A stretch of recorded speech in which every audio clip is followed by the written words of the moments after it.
ساری عمر ہمیں مولوی حضرات بتاتے رہے کہ ایران کا ساتھ نہیں دے سکتے، وہ شیعہ ہے۔ آج پتہ چلا کہ نیتن یاہو بھی سنی نہیں تھا۔ اللہ تعالیٰ قرآن پاک میں فرماتے ہیں من المؤمنین رجال، مؤمنین میں کچھ ایسے بھی ہیں جو مرد ہیں۔ مومنات کا ذکر نہیں کیا، مومنین میں سب کو مرد نہیں کہا، مومنین میں بھی کچھ ایسے ہیں جو مرد ہیں۔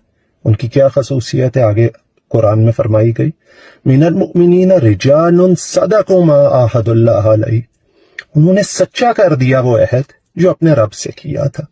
یہ عہد کلمہ طیبہ کا ہے، یہ گواہی کا ہے۔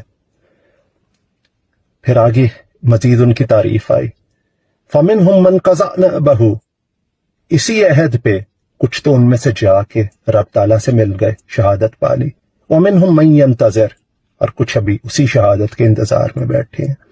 وَمَا بَدَّلُوا تَبْدِيلًا، دنیا بدل سکتی ہے، یہ نہیں بدلیں گے۔ کن لوگوں کا تذکرہ کیا گیا؟ اگر ہم آج کے دور میں دیکھیں تو غالباً 3 ملک ایسے تھے، غزہ، فلسطین، ایران اور افغانستان، جنہوں نے ہتھیار ڈالنے، بوٹ چاٹنے سے انکار کر دیا۔ افغانستان سے بھی بار بار ایئر بیس بگرام کی مانگی گئی، ہمارے وزیر داخلہ نے بھی کہا، وزیر دفاع نے بھی کہا کہ جب تک نہیں دیں گے مسئلہ حل نہیں ہوگا، وہ بھی نہیں ہار مانی۔ ایرانی سپریم لیڈر کا سر مل گیا ان کو، بیعت اس کی بھی نہیں مل سکی۔ ان ملکوں کے پاس شاید عربیوں جتنی دولت نہیں تھی کہ دنیا کی سب سے اونچی بلڈنگ بنا لیتے، ان کے پاس ایٹم بم بھی نہیں تھا، لیکن نہ تو انہوں نے کبھی جا کے کسی سے خفیہ ملاقاتیں کی، نہ بریف کیسوں میں بھر بھر کے اپنی معدنیات بیچی، نہ کسی کے آگے ہاتھ جوڑے، ہاتھ باندھے، نہ کسی سے بھیک مانگی۔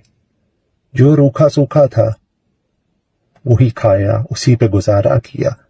نہ یہ حضرات دوسرے ملکوں میں شفٹ ہوئے ریٹائرمنٹ کے بعد، نہ ان کو ڈالر کی ہرس تھی، نہ ان کو دنیا کی ہوس تھی۔